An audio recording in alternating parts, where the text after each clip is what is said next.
What we are practicing, we are teaching, is the Chinese version of Mahayana meditation. It's called Chan, known in this country better known as Zen. In fact, the Zen approach, as the Japanese promote and popularize this country, it actually is a subset of the Chan meditation technique that the Japanese teachers, patriarchs, came to China to learn from the Chinese, and they brought it back to Japan and named it Zen, which is the Chinese word for Chan. And it turns out that there are lots of good foundations that Zen provided in this country, but we decided to call it Chan instead of Zen, is to differentiate the approach and emphasize the depth of the Chan approach. Chan is more, to me personally, more powerful and more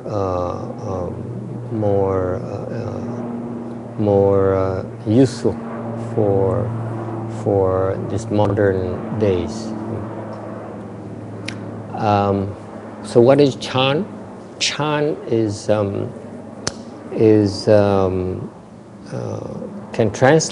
can be translated into Chinese Chan is a Sanskrit word that can be translated as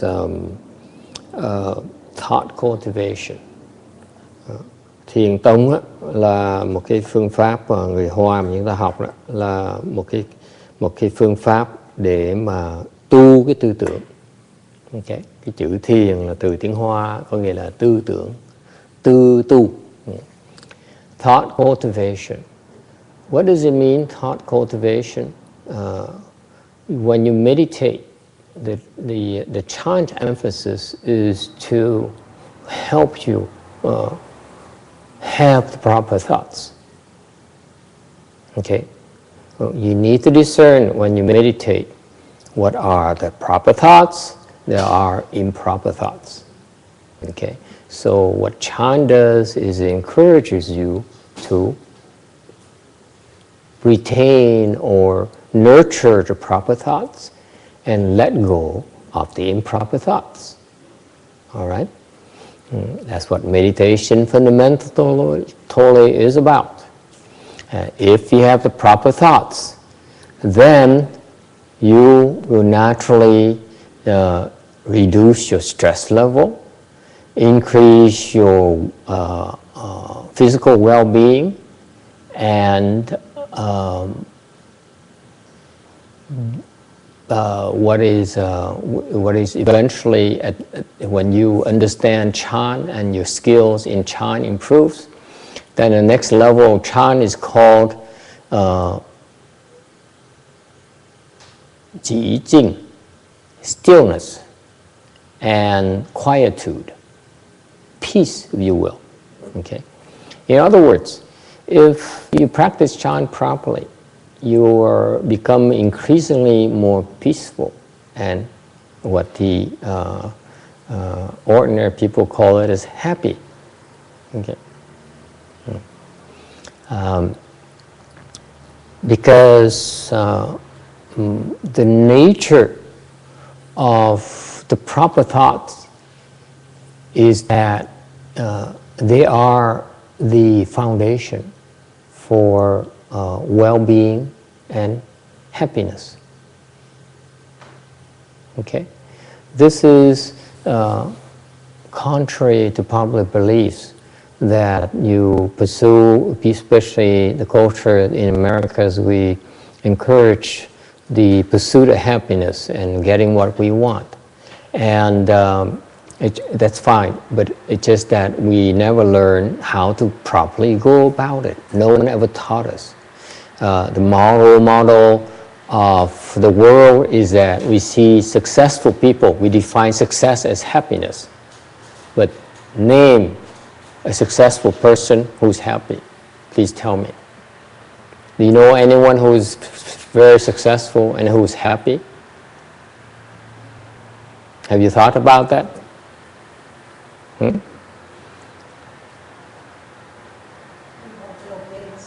Bill Gates is successful, right? Is he happy?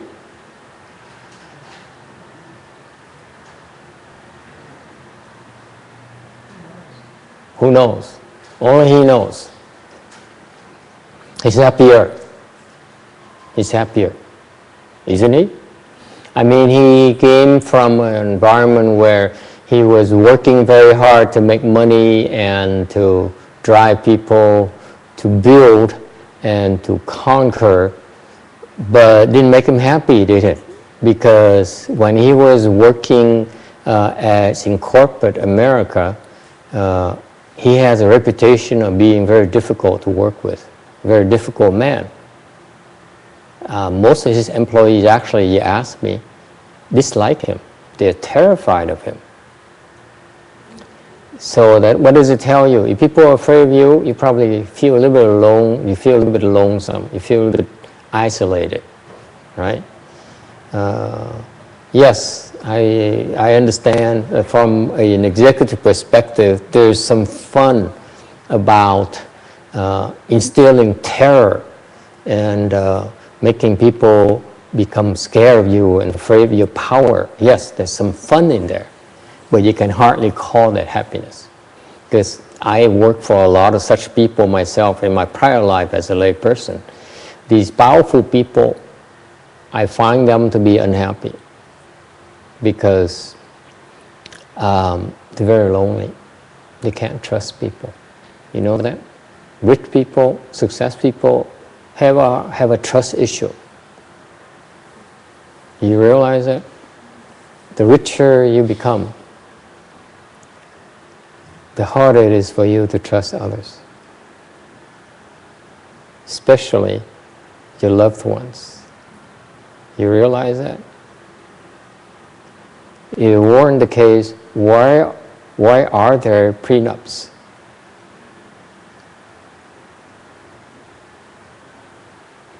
I know it's depressing, but so coming back to the theme, success does not necessarily mean happiness. Actually, I venture to tell you that successful people tend to be unhappy. Okay, the majority of successful people are unhappy. If you define success, it depends on how you define success. If we define success as wealth, then I tell you wealthy people are not that happy. They have so many worries, trust issues. They worry about investments of their money. They're afraid to lose it. Okay? When we're poor, we're not as afraid to lose money as much as they do. Trust me. If they make a mistake, they lose a lot more money than we do. That's why they're a lot more afraid than we are. Okay? In losing money. Okay? They are lonely. I feel that happiness in this world is because it is shared. It's not, if you live in a society, then your happiness is dependent on others' happiness. Can you be happy by yourself when the one next to you is unhappy? You can't. So anyway, so going back to the theme, we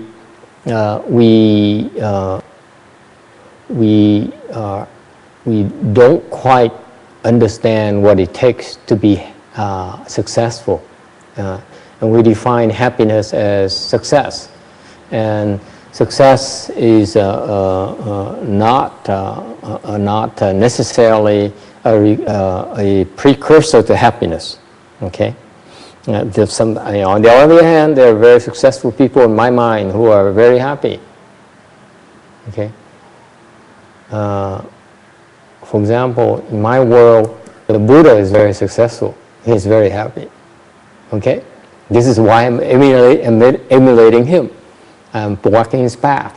Hopefully someday I'll be just as successful, just as happy. Okay. Because I believe personally that he figured out how to be successful, and that's why he's ultimately very, very happy. Okay. Anyway, I'm very far away from it, so let's go back to reality. Okay. What I need to cultivate my thoughts, have proper thoughts, to the point where if you nurture the proper thoughts, then this is a path of long-term happiness, will bring you to happiness, because this is a path that successful people in my world walked, and they when they got there, they never regretted it. They never came back and said, I never heard any dissension, by the way. Yeah. I've seen many successful executives, many successful and famous people, and quite a few got disenchanted when they get there. Whereas from our Partha Chan practice, the many successful practitioners, when they get there, they get some significant attainment of significant understanding, achievements, they tend to be happy. They don't come back and tell us that no, it is an illusion. Whereas I quite often hear from rich people and famous people that this success and this happiness is an illusion for them. Okay. Anyway, reality is that never mind about the long term, but in near term we also get a lot out of Chan, because we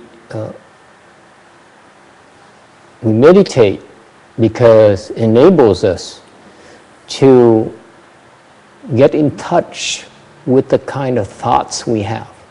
The kind of thoughts that we normally during the day engage in and accept them as ourselves. And you notice that. For example, we meet our colleague at work and they said, they talked about things and they share with us their value systems, and somehow we accept them as the norm. Okay? And the criteria of the proper thoughts are not well defined.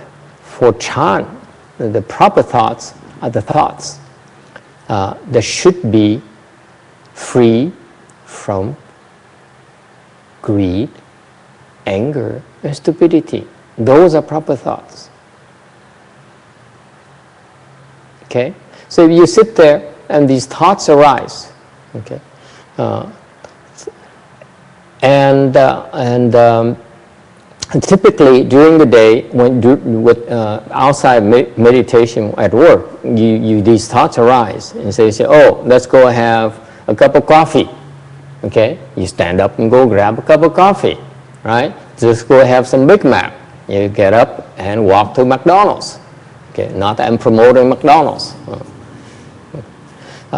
So what happens is that these thoughts make us act upon these thoughts, and we don't question them. We rarely question these thoughts. Think about that. Okay? Meditation is different in that you have to sit there and you cannot act upon these thoughts. That's the difference initially. Okay? So what happens in the meditation is the process of learning to recognize at all levels, by the way, the kinds of thoughts you have.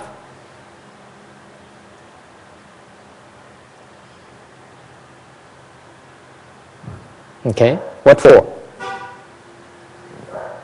So that we can let go of the improper thoughts. Okay? And what remains are the proper thoughts. You don't need to do anything. You recognize the improper thoughts. And you say, that's improper, that's not nurture these types of thoughts. And that is meditation, by the way.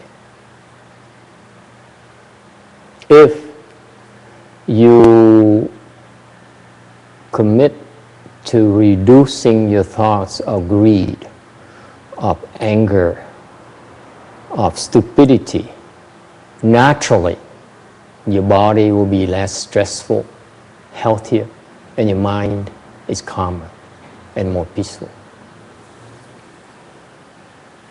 That's a magic.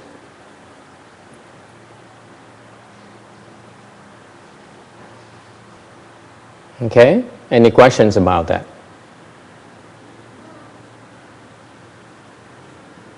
Why are we tense? For example, let me ask you, why are you so tense?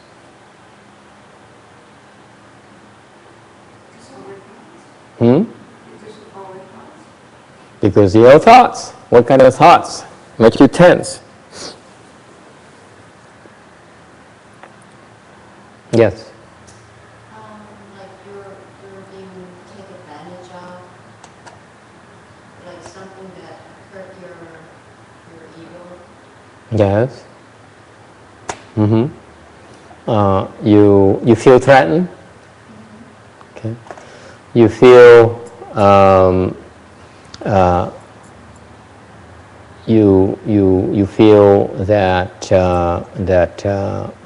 there is, in particular for most people, for majority of us, there's so much time pressure. There's so much we need to do that we don't have enough time to do. That's the major cause of stress in our daily lives. Right? What we don't realize is that when we allow ourselves to be stressed out, the people around us are adversely affected by us. In particular, your children are adversely affected by your stressful level, your stress level. Okay? That's why the main things about meditation, main advantage of meditation is you spread. You stop the spreading of you stop the negative effects you have on others. Okay, meditation jhana allows you to restore your balance. The fact that you slow down will naturally reduce your stress level. You're stressed out because intellectually, mentally, you want to act on something.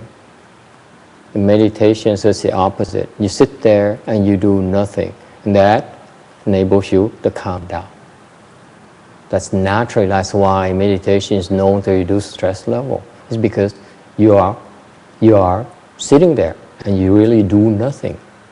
Therefore, that's why naturally your stress level will reduce. Because you can't act upon your thoughts.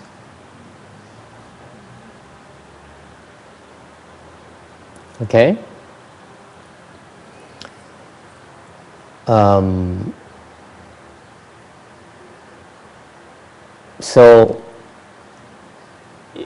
So when you realize when you're stressed out, it's because you have the impulse to do things. Okay, you feel the time pressure. Okay, and so you have to realize that the motivation for the impulse to do things, to accomplish things, is greed. You're trying too hard. You're trying too much. You're trying to do too much. Okay? And sometimes you have to learn to step back and say, be content with what you have. Okay? Instead of having a lot more, because having more and doing more will not necessarily get you what you really, really want. Okay? Because the nature of getting what you want, the nature why these rich people and successful people, for majority people, these such people, are unhappy is because once they got what they want more of it. That's greed. That's why one of the tenets of happiness is that you have to let go of your greedy thoughts. Okay?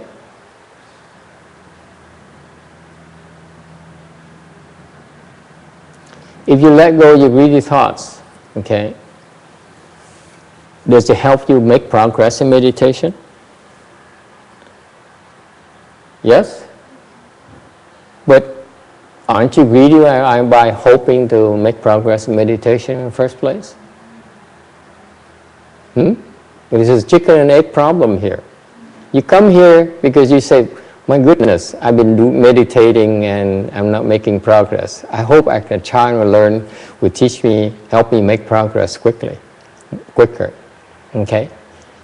But then you find out in Chan you have to let go of your greedy thoughts. How are you going to make progress? Yes? There's a contradiction here. Vicky, don't nod your head like that. It's a tough question. I don't know the answer either. Is there a contradiction? I advocate when we teach Chan is that you need to know where you are and you need to continue to make progress, strive for progress. Then Chan or meditation is worth it for you. Okay? You have to continue to improve. That's the premise of Chan. Okay? But then, isn't that greed? To wish to continue to improve? Yes, it is. Anna says, now I finally understand Chan. Yes? It's a desire for something that's good for you. You just have desire. It's pure desire. I'm sorry? It's a desire of something that's good for you. But that's greed. And she says, but that's still greed, right? But still greed. Huh? Yes? But that's what happened to Buddha too. He had the determination to free himself. Yes. And he was successful in the end. Yes. But he had to went through that process to liberate Yes. from this world. So maybe you need some. But there's a contradiction here. We're saying that Chan is about letting go of your thoughts of greed. Okay? But then at the same time we're saying that, but you should make progress, which is greed. Yes, Roberta? Initially when you start, it's harder. But the more you do it, it brings calmness to you and you feel the good of sitting there and doing it. And if you just can get past all the other stuff, which is in there, and let go of it as you go along. Okay, you speak some experience, and that's meaningless to the rest of us. Okay? Here's a problem when you teachers teach Chan to others. Okay? We say Chan is about letting go of thoughts of greed. Then the people who will come to you and ask, but then wishing for progress, wishing for liberation is a form of greed. Wishing for happiness is a form of greed. How do you reconcile them? Bhante? What? No one ever asked you this question before? In America, they ask any kind of question they please. You better be prepared to have all kinds of answers if you want to teach. You know, this is what's challenging about teaching meditation in this country. People come and will discuss with you different perspectives. So, how do you answer this?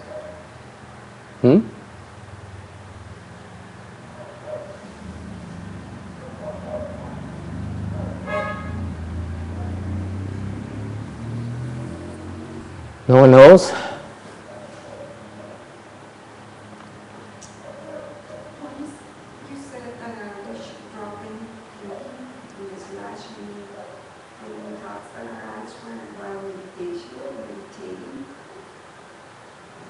that a way to get away from the wishing desire for mercy?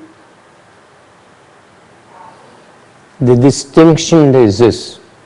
There's some good greed and bad greed. You all alluded to that. Okay?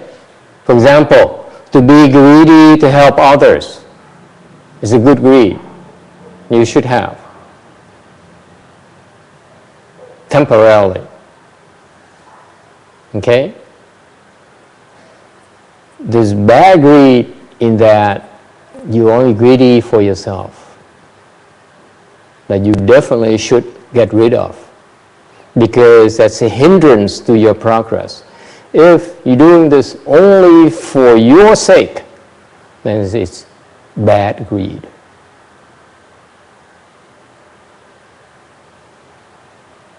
You buy that?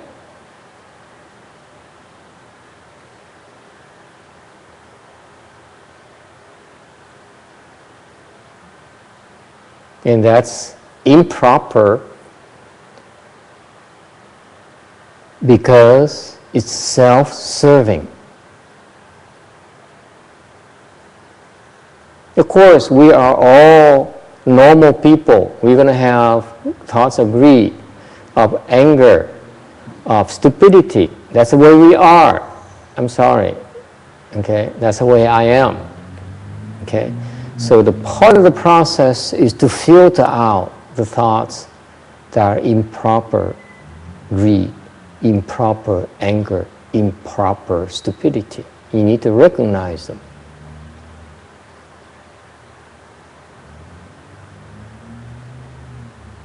Right? And this is part of what Roberta is alluding to. Yes, of course, there are all this jambalaya of different kinds of thoughts of greed, but you need to learn discern the good ones and the bad ones. The nature of the good ones are the ones that are for the sake of others. Okay? Bad ones are, again, for yourself. Okay? So if you let go of the impure thoughts, of self-serving thoughts, then you will continue to make progress. You know, this is a secret about Chan, by the way. What people fail to understand is this. Your making progress is dependent upon letting go of the improper thoughts. Do you buy that? Have you thought about that? Did anyone ever teach you that? Progress is in knowing, in being able to let go of improper thoughts.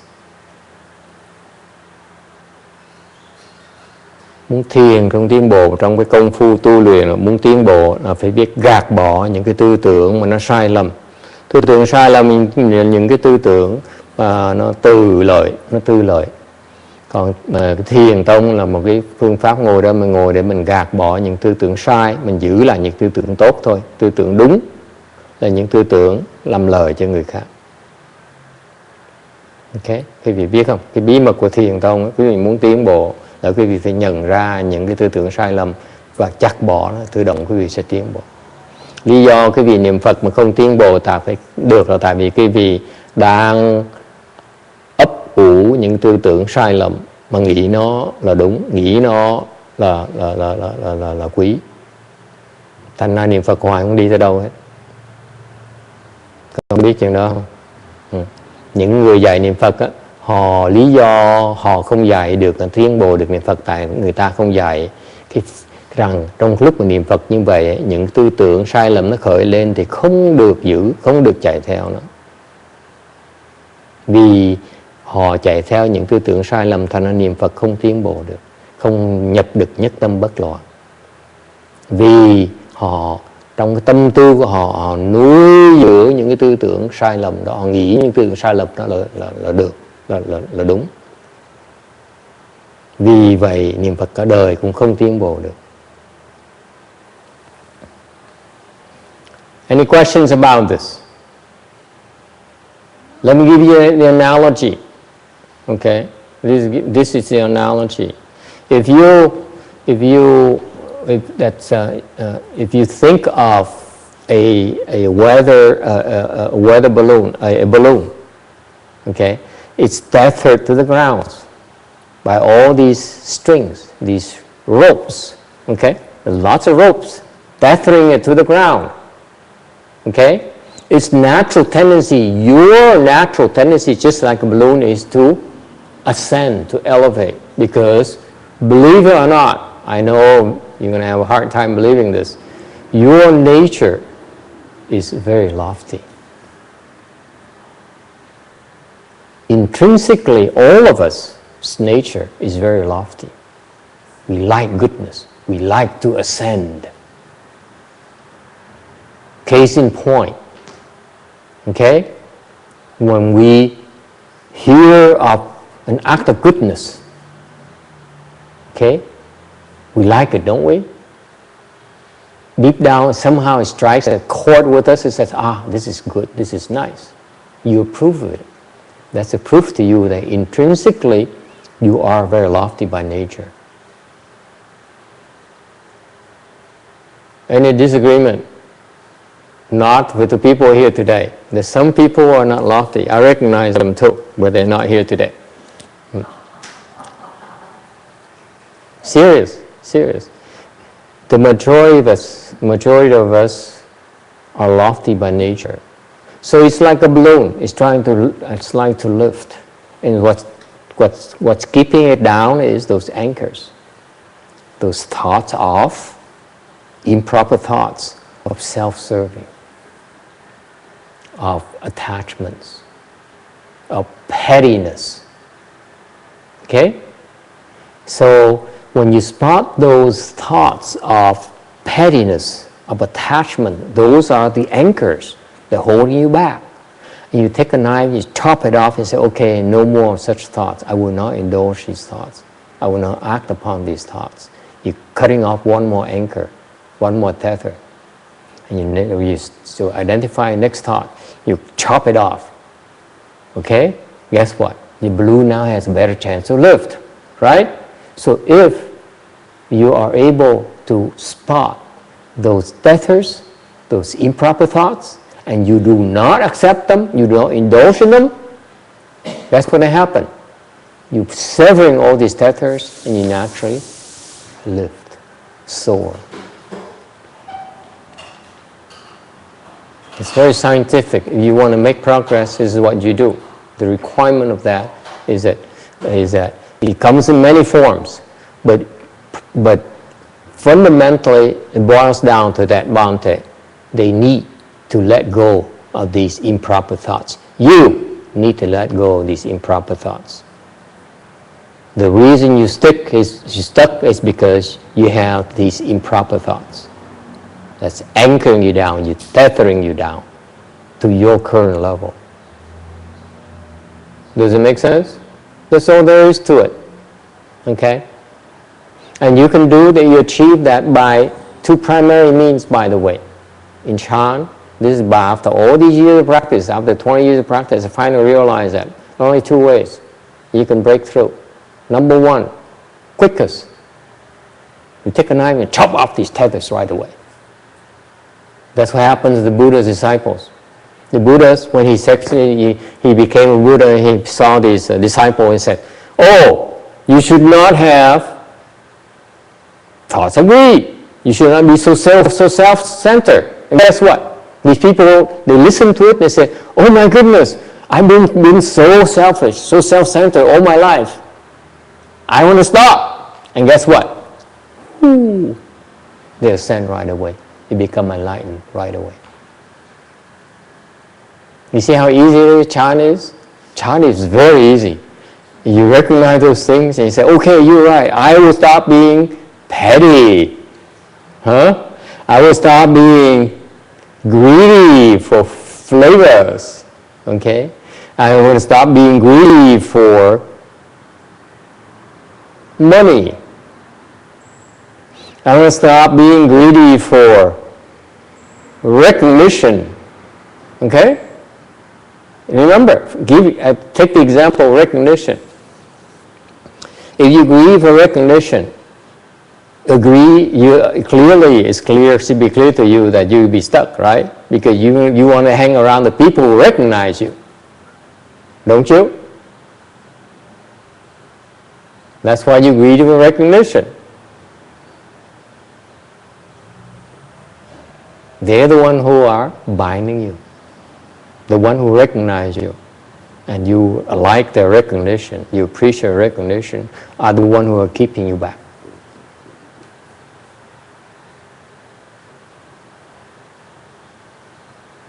No? There goes all your friends, someone says.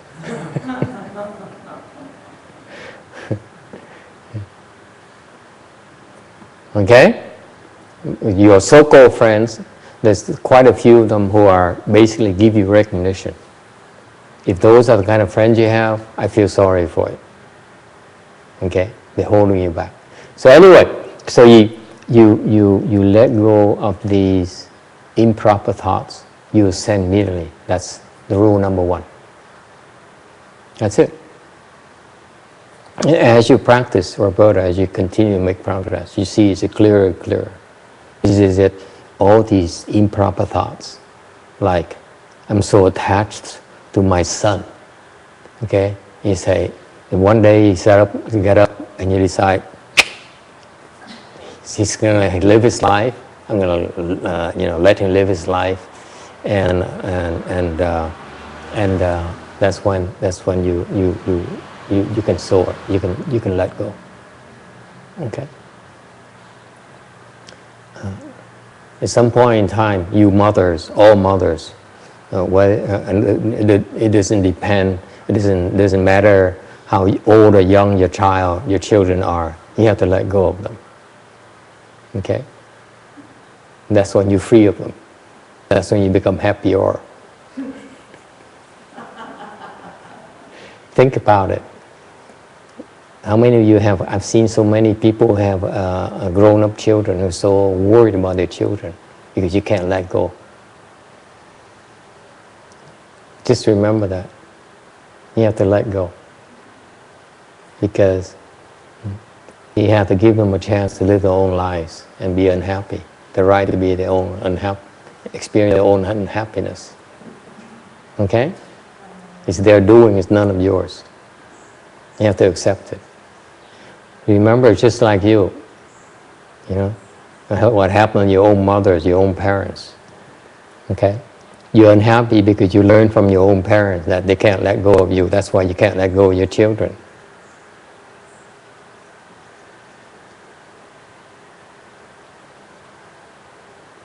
Okay?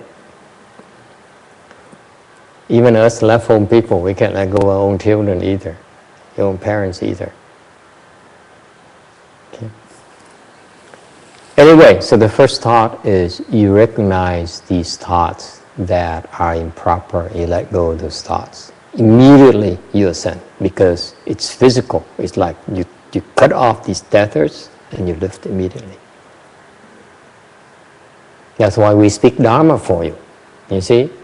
You hear this often enough, one day you wake up and say, I got it. Okay? I need to be less greedy for money. And you sever these tethers. You need to be not greedy for your children's happiness. Yes, you're supposed to help them. You're supposed to educate them and nurture them. But you cannot force them to be happy the way you want them to be happy. That's greed. I'm not saying, remember please, for you mothers and parents, the Master is not advocating you should abandon your children, neglect your children. No, I'm not. You should try your best to help them. But that's it. Don't expect any results. Don't expect them to be as happy as you want them to be.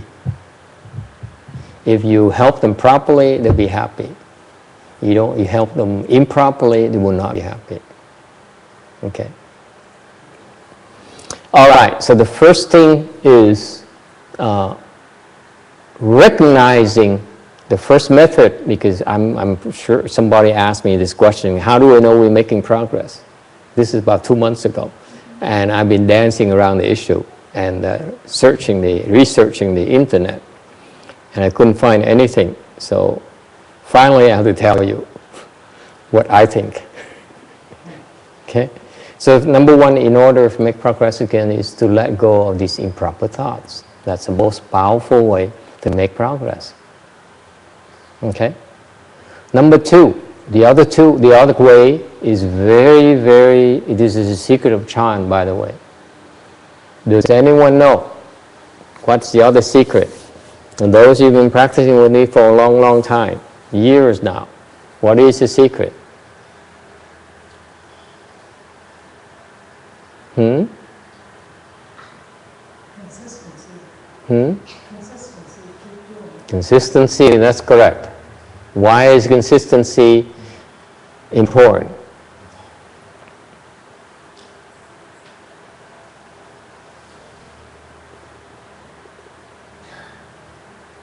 Đây là cái bí mật thứ nhì của cái thiền tông khi mà muốn tiến bộ là sao? Tiến bộ thứ nhất điều kiện thứ nhất là chặt bỏ những tư tưởng sai lầm, tư tưởng tham, tư tưởng sân, tư tưởng si. Chặt được cái tư tưởng nó tự động nó sẽ tiến bộ ngay lập tức. Như đời trước, lúc trước đệ tử Phật khi mà nghe Phật giảng pháp, họ hiểu được họ không thể tham lam, không thể sân hận, không thể ngu si nữa, tự động họ giác ngộ ngay lập tức, nó tự động ngay lập tức, thành ra cái tiến bộ, cái giác ngộ nó đốn ngộ cho đó, ý nghĩa đó. Còn phương pháp thứ nhì là gì? Cái này là bí mật của thiền tông mà ít người thầy hiểu. Cầu phước. Okay. Stronger, yes. Anyone else? Yes. Your proper thoughts are not shaken by the outside, those improper thoughts. I mean, so your proper thoughts are not shaken by other improper thoughts. Yes, part of that, yes. This, I give you a clue. None of you knows it. Okay, so I give it to you because it's almost lunchtime already. I can't drag it out for too much longer. Okay, the other second part, that you will naturally make progress without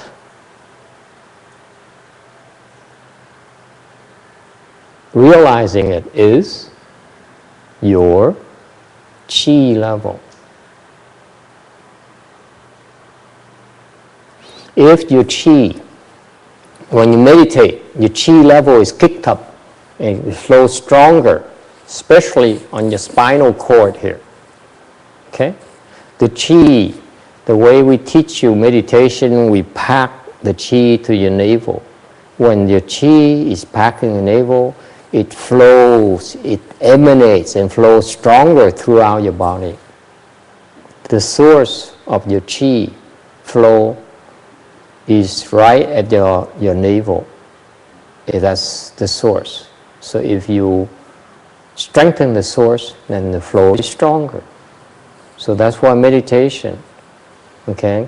The meditation part, meditation, we train you is to cross your legs and endure the discomfort, because when you endure the discomfort, your chi is packing here and it flows stronger. Naturally, you don't have to do anything about it. It's physical. It's a secret. It's a secret because it's physical. You don't need to do anything about it. Just sit there and endure the discomfort. In the process of enduring the discomfort, you know, the legs bothers you, the back hurts, and you still sit there and say, okay, my time is still not up yet. Oh my God, another 45 minutes. This is like an eternity. Yeah. Okay? 5 minutes is eternity. Yeah. And what is this nonsense about, you know, getting us to sit in meditation, to meditate for an hour a day? Come on, who does it?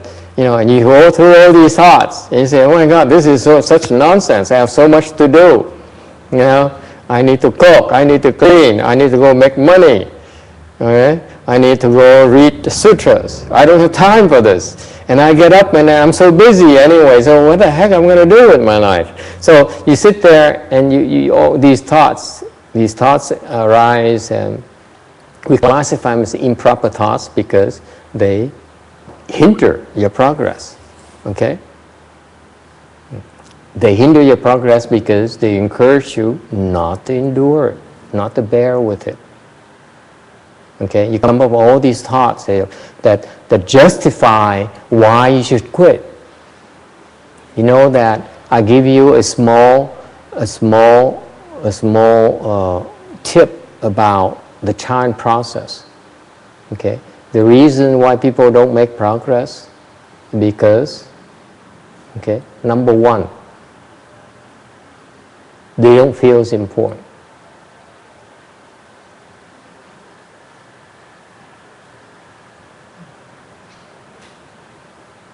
They don't think it's a big deal. Your Chan skills, your meditation skills are directly proportional to your level of happiness. I assure you that. Okay?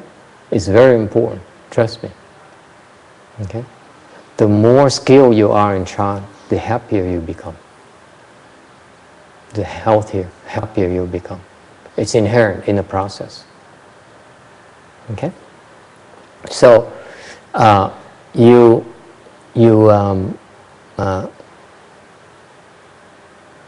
reason that the reason that you missed the boat is because, number one, you don't think it's a big deal. Trust me, if you invest the time in meditating every day, it does you a ton of good, a lot more good than you realize.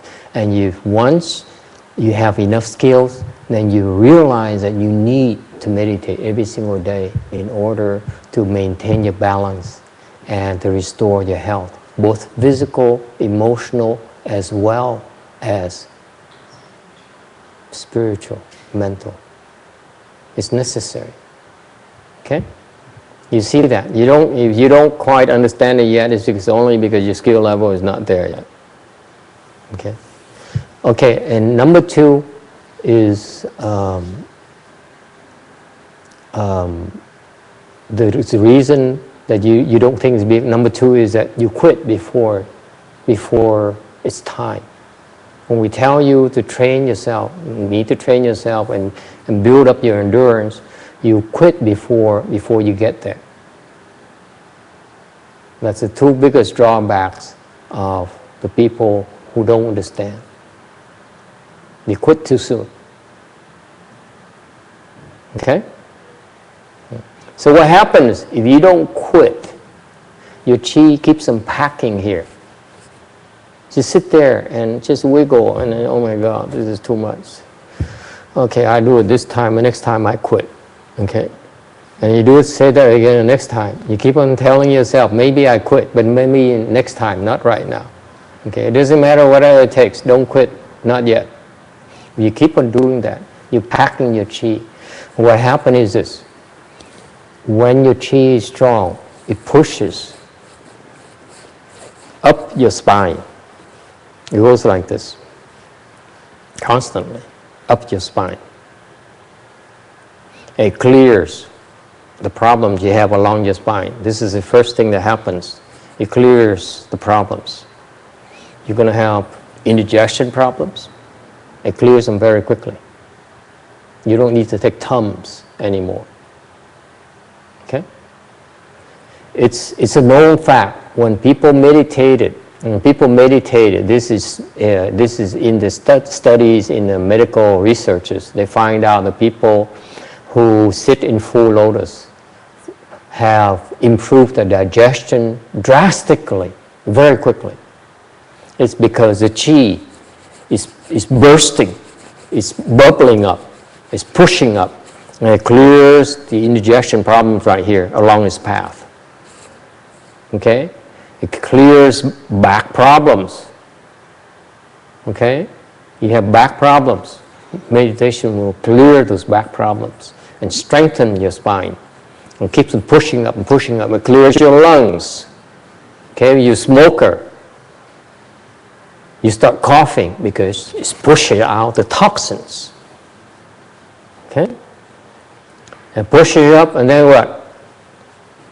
It clears more problems up here until it reaches the top. That's what happens physically.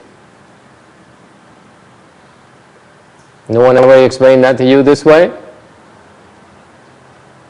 I've been teaching. I haven't explained this to you yet. Only from you. Oh, my goodness. There's so much to teach you about meditation. I can't teach you everything all at once. But this is what happened physically. Physically is what happened. The chi. We packing the chi in the navel and push it up, and clears out the problem, and fixes your problem and heals you. Meditation is healing for that reason. Okay, you hear people who meditate. They're cured of many diseases. I talked to you a few. I mentioned a few: indigestion, okay, back problems, lungs problems. Okay, GI problems. What GI problems? What? What? Constipation, that too. Okay, so when you pack it up and you push it up here,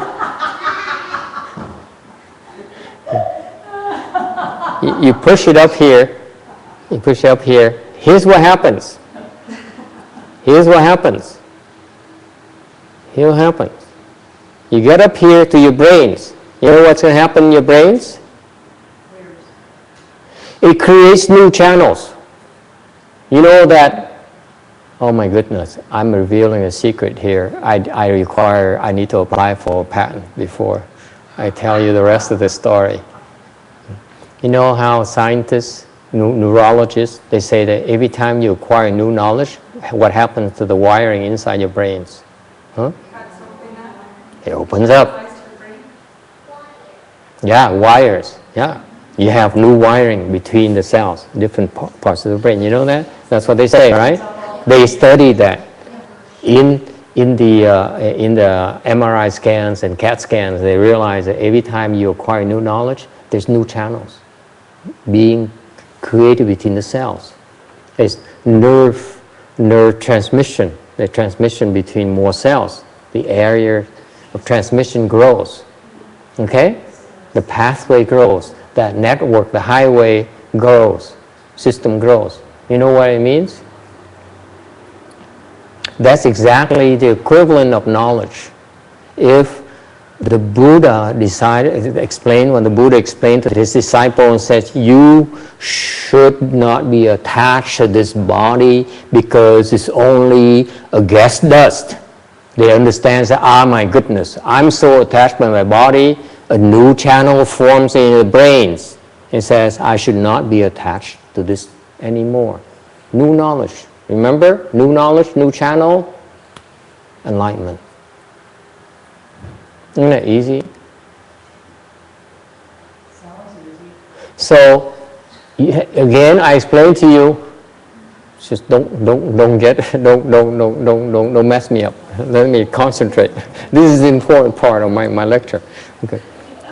Number one, remember, if you drop the knowledge, that means you are a new channel up here that says, I am not going to be attached anymore. It's not a big deal anymore. Okay? Money is not a big deal anymore. Fame is not a big deal anymore. That's a new knowledge for you. Okay? A new channel here. You got that? That's why you can let go. You can let go because you really understand it now. Not words, but yourself physically says, I am not going to be attached anymore to these things. That's why this is a new channel. If you listen to this and say, right, then there's no new channel at all right now in your brains. Okay? Okay, number one. Number two, So you can do it by establishing yourself. Okay, I'm going to drop. That's a new channel. And the other way is by the chi. The chi says it forces to increase a new channel. And that's how you can drop.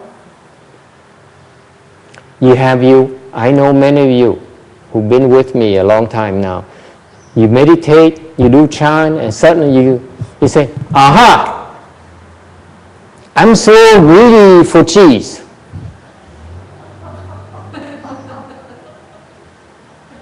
Right? Yes? I'm so greedy. And you say, that aha moment is that new channel is formed, and you drop it. You drop that attachment. And that's when you have a chance to soar. All of you who make it to the next level is because you sever these attachments. And you have a new channel in your brains. So you do it two ways again, by listening to instruction talks like today, and you say, okay, I'm not going to be greedy for cheese anymore. Or you go it by sitting and using a chi. And the chi will take care of itself. You cannot tell, oh, by the way, can you work on my attachment to cheese? It doesn't listen to you. This is the difference in the two. You see that? The drawbacks. If you listen to the instructional talk, like the nice talk like today, with the master, then you do have some choices. But when you let the chi go, okay, by itself, it will take care of itself, but you don't know how it's going to turn out, okay?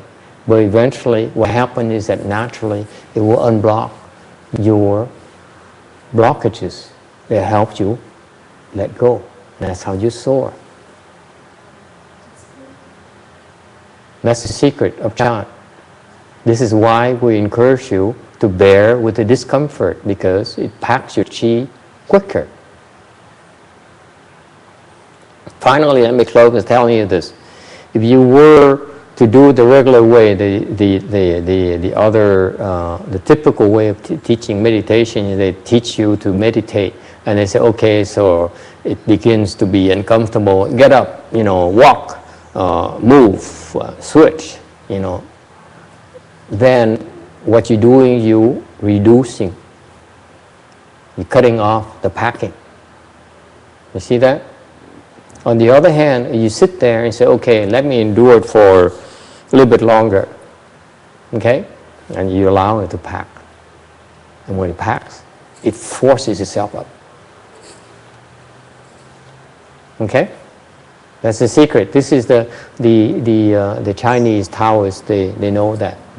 That's why their model of enlightenment is to pack these chis and manipulate it. Unfortunately, the way they do it is suboptimal because they don't quite understand how it works yet. They understand a little bit of it, don't quite understand everything yet. That's why they fail to get enlightened, because they finally are stuck in this model of the chi packing, whereas they don't realize it actually has to be both ways. If you stick in this model of packing the chi alone, it's not enough. You have to hear. You don't hear the proper principles. This is a limiting factor. This is secondary to this. Your hearing. You have to hear the proper principles. Remember, you can pack your chi all you want, but on the other hand, you say, I insist, I'm gonna become the richest woman in the world. No matter how much chi you pack, you will not break through up here. If you decide, you said, this is me. You understand that? You stop yourself. Okay? Got it? This is the secret why we teach you certain ways. That you need both. You need both to have the instructional talks, hear the proper way, and the proper practice method in order for you to pack your chis. You do them both, you progress very quickly. It's about execution. It's not about knowing. You can know all you want, but you don't execute, you never know what I'm talking about. I'm telling you this because after 20 years experience, I've seen both. Okay? And that's why it's not written anywhere in any meditation or chant book, because it's from experience. Okay? All right. Thanks for coming. Let's go have lunch.